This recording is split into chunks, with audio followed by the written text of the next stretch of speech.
Hi friends, welcome to ఏవి trends. నేను మీ పద్మిని. ఇది మా అక్కయ్య వాళ్ళ ఇల్లు అనమాట. ఇక్కడ చూడండి, తమలపాకు చెట్టు ఉంది. ఆకులు చూడండి.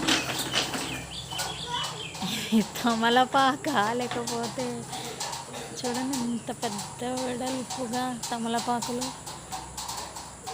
ఈ తమలపాకు చెట్టు ఇలా ఎంత పెద్ద ఆకులు చూడటం ఇదే ఫస్ట్ టైం. చూసారా ఎంత వెడల్పుగా ఉన్నాయి ఆకులు. వా, సూపర్. చూసారా, చూడండి. అన్నం వేసుకొని తినొచ్చు దీంట్లో కొద్దిగా. అట్లీస్ట్ ప్రసాదాలైనా తినేయచ్చు హ్యాపీగా. అంత వెడల్పుగా ఉన్నాయి చూడండి. మనం విస్తరాకులు కొడతామే అంత వెడల్పుగా ఉంది. అంతకన్నా వెడల్పే ఉంది కదా. సో ఈ వీడియో కనుక మీకు నచ్చినట్టయితే please like, share and subscribe to my channel ఏవి ట్రెండ్స్. మరో వీడియోతో మీ ముందు ఉంటాను. అంతవరకు బాయ్.